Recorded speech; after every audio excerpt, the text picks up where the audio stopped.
Hey guys, welcome back to my channel. Today I'm doing my Sephora sale wish list video.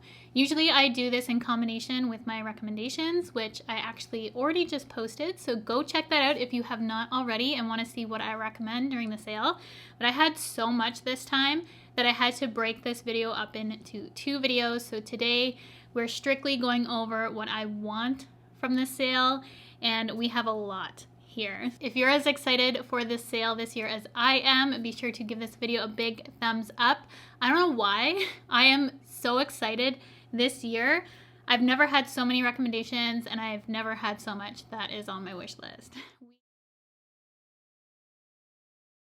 This is my first year, which I actually have a Dyson product on my wish list. I've really been wanting the hairdryer, but I've also been leaning towards the Airwrap, but I'm not sure which direction I would go if I were to purchase. That I put on my wish list this year. I had no intention of ever getting one, honestly, just due to the price, but I figure if I'm going to ever buy one, during the sale would be the time, and I'm almost positive that Sephora always has a limit on Dyson products that you could only get one.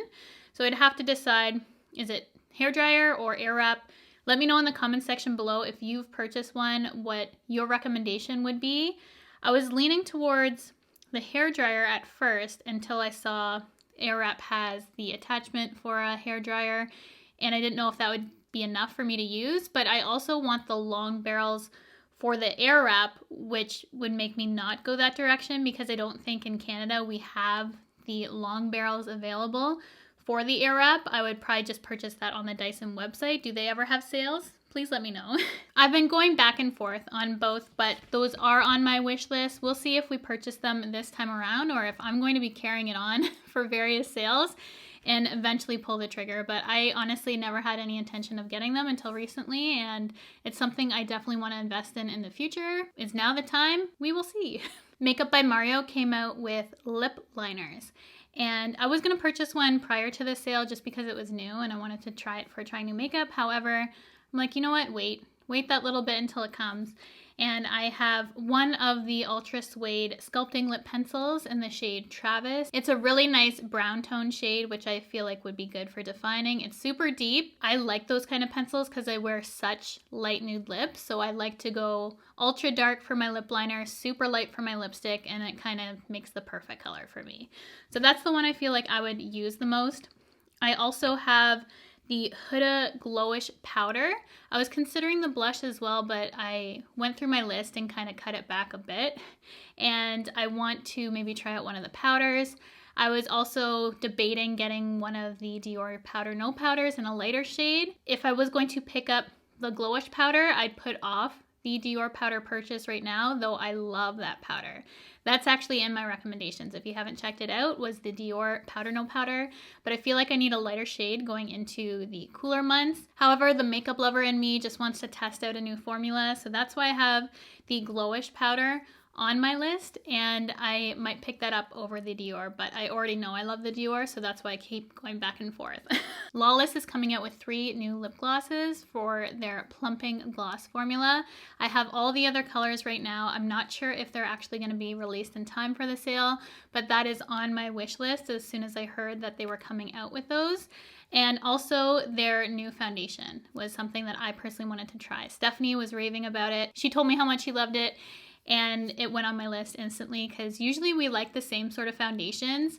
The foundations we like are like unicorn products because she has oily skin, I have normal to dry, and the foundations we both love work for both of our skin types. We like foundations that work for all skin types, is what I'm saying. So if she says that's good, I try it out. I give it my stamp of approval. It's definitely going to be one that's going to work for everyone, I feel. So that's why I love that she has oily skin, and then I can test things out if I have normal to dry to let you know how it works for me. Next, I have the LYS powder highlighter. It's been out of stock for a while on Sephora Canada. I don't even know if they got stock in. If they did, I missed the whole launch. And I've wanted to try out their champagne one, which I think is the middle shade for the colors. I love all the products I've tried from LYS. As much as I don't use highlights as much anymore.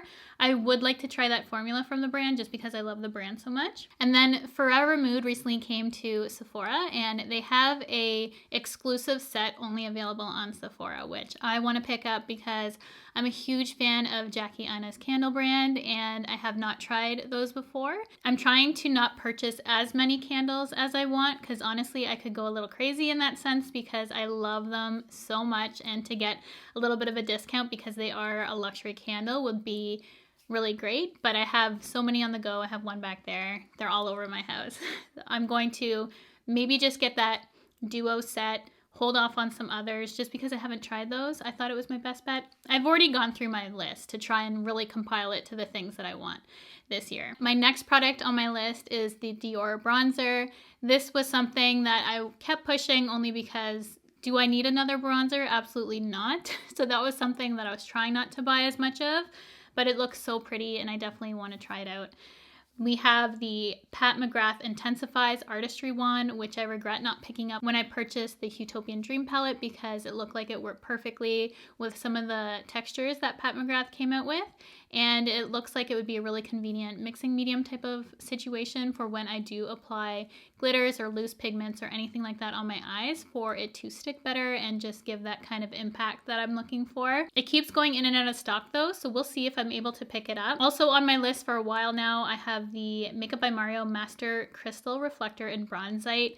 It would just be a really nice topper. This was also something I kept pulling in and out of my cart just because when I was looking at reviews, I saw a lot of people had their smash upon arrival. So it's a very delicate formula and I'm worried that it'll probably smash before it gets to me, and I don't like broken makeup. I need my makeup pristine and to take care of it, so that would really upset me.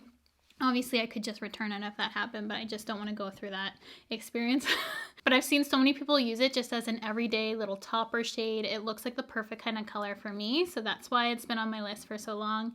I have the PUREOLOGY Hydrate Superfoods Treatment Mask. I use the Hydrate line on my hair and absolutely love it. It's so good. They also have a sheer line of that same shampoo and conditioner that I use, but honestly, even though my hair is pretty fine, it doesn't get weighed down by the Hydrate line, so I don't need to use the sheer. And I saw that they had a treatment mask and I really wanted to pick that up because the other products have worked so well for me. I figured the mask would be a good option for me to pick up. And then I also have had the T3 1-inch professional straightening iron on my list for a couple sales now, honestly, and I just haven't pulled the trigger. I've been using my same NuMe one for so long. Do you guys remember NuMe? You can always find them in Winners and Marshalls and stuff like that now, but I got it when NuMe first came out, back in blogging days. It's still working, honestly. Let me show you it. Her and I, we've been through it. It's probably singed my carpet a few times over the years. Like, look at that. It's pretty beat up. So that's why I want a new one. I love all the T3 hair products that I have used in the past, and I just haven't tried out their straightener, but I hear good things. That's another larger purchase that I'm on the fence of. We'll see, because my NuMe is doing me good, but it's just super, super old and probably damaging my hair at this point. So that's why I wanted to kind of upgrade to a new one. And then the last thing I currently have on my list are the Morphe and Ariel brushes. Morphe is on Sephora Canada, and I actually purchased a bunch of their Sour Patch collection during the Friends and Family sale, which you guys haven't seen the haul for yet. I wanted the whole set, honestly, because I heard such good things about them. They don't have the face brushes, they only have the eye brushes still on Sephora. So I thought if they're still in stock during the sale, maybe that would be my time to buy the eye brushes, but I really wanted the face brushes more. So that's another thing that I might be able to talk myself out of. But it's been on my list for so long, we'll see if I take the plunge. But that is everything that's currently on my wish list the day that I'm filming this video, but it could very well change. So I will be putting more stuff in this video as it becomes available, because if there's anything new, I'll definitely be wanting it during the sale. So I will update this wish list as I decide to put more things on my loves list at Sephora. So if you're curious before the sale, come back to this video and see what I'm truly eyeing and what I'm going to get during the sale, because I will have this list updated for you guys if I end up adding more to it, because I'm constantly changing up my list prior to the sale. It's an ongoing thing. It's a daily thing. I'm literally taking things in, out, adjusting my list, adding new things. You know, it's a whole thing. As you can tell, I'm a planner. I've been planning this sale for a while, and this whole week of videos is just sale dedicated because I'm so eager for Sephora sales, as you guys already know, because I am a Sephora lover. So that is it for this video. Thank you guys so much for watching, for spending some time with me today. I would love to know what you're eyeing at Sephora so that maybe I can add it to my wish list if I hadn't seen it. Whatever you recommend to me, I would love to know so I can pick it up, get my 20% off, and have some new products to share with you guys on my channel moving forward. So thanks again for watching. I would love for you to subscribe if you haven't already by hitting the red button, the bell if you want to be notified of all my future videos, and I'll see you guys in my next one.